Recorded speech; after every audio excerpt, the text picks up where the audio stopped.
ఇదే ఆయన నిజమైన ధ్యానం. పౌరుల పట్ల బాధ్యత, దేశం పట్ల శ్రద్ధ, యువత పట్ల నమ్మకం, ఇవన్నీ ఆయన స్ఫూర్తిదాయకమైన జీవన శైలిలో నిండి ఉన్నాయి.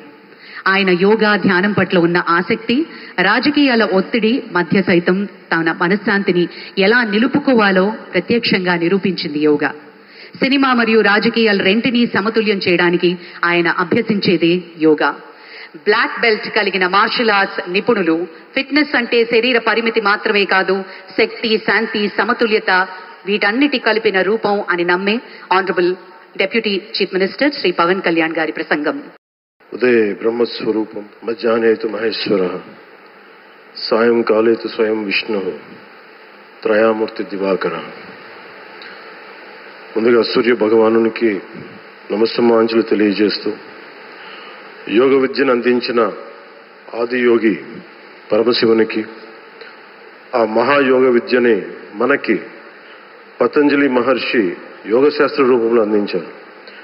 వారిరువురి పాదపద్మములకు నమస్కారాలు. మన యోగ విశిష్టతను, గొప్పదనాన్ని ఋగ్వేదంలో ఉన్న మహానుభావులు తెలియజేస్తే, దానిని ప్రపంచవ్యాపితం చేసిన దార్శనికులు మాత్రం గౌరవ ప్రధానమంత్రి శ్రీ నరేంద్ర మోదీ గారు. భారతీయ సనాతన ధర్మం తాలూకు విశిష్టతను యోగా ద్వారా విశ్వవ్యాపితం చేసిన ఘనత ఆయన సొంతం. యోగా సాధకులు ఎంతటి దృఢచిత్తాన్ని కలిగి ఉంటారు, ఒత్తిడి జయించి సంకల్ప సాధకులుగా ఎలా నిలబడతారన్న దానికి కూడా మన గౌరవ ప్రధాని శ్రీ మోదీజీ గారు నిలువెత్తు ఉదాహరణ. ప్రపంచ యోగా దినోత్సవం యావత్ భారతవానికి, భారతీయులకి దక్కిన గౌరవం. సరిగ్గా ఒక 2014లో అప్పటి ఐక్యరాజ్య సమితిలో గౌరవ ప్రధానమంత్రి మోదీ గారు ప్రవేశపెట్టినప్పుడు దాదాపు 177 దేశాలు ఈ రెజల్యూషన్కి మద్దతు పలికినాయి. ఇంతమంది మద్దతుని కూడగట్టగలిగి ఈ రోజున మనకి 2015 నుంచి యోగా దినోత్సవం ప్రారంభమైంది. ఈ రోజున గౌరవ ప్రధానమంత్రి మోదీజీ గారి పిలుపు మేరకు మనం మొదట విశాఖ 11వ యోగా దినోత్సవ సంబరాలకు వేదిక అయింది. శ్రీ మోదీజీ గారి సమక్షంలో గౌరవ ముఖ్యమంత్రి వర్యులు శ్రీ చంద్రబాబు నాయుడు గారి కృషితో ప్రపంచ రికార్డుకు వేదికగా నిలిచింది.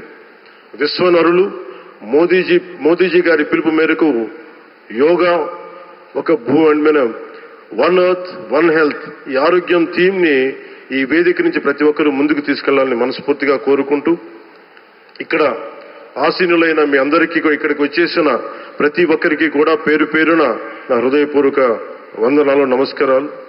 అలాగే గౌరవనీయులైన గవర్నర్ గారి శ్రీ అబ్దుల్ నజీర్ జీ గారికి, గౌరవ ముఖ్యమంత్రి శ్రీ నారా చంద్రబాబు నాయుడు గారికి, civil aviation minister Kinjarapu Rammohan Naidu గారికి, అలాగే మనకి Ayush minister of state independent charge Shri Prataprao Jadhav గారికి, అలాగే వేదిక పైన ఉన్న ప్రతి ఒక్కరికి, గౌరవ కేంద్ర మంత్రివర్యులకి, రాష్ట్ర మంత్రివర్యులకి, ప్రతి ఒక్కరికి పేరు పేరున ధన్యవాదాలు తెలియజేసుకుంటూ సెలవు తీసుకున్నాను. జై భారత్, జై హింద్.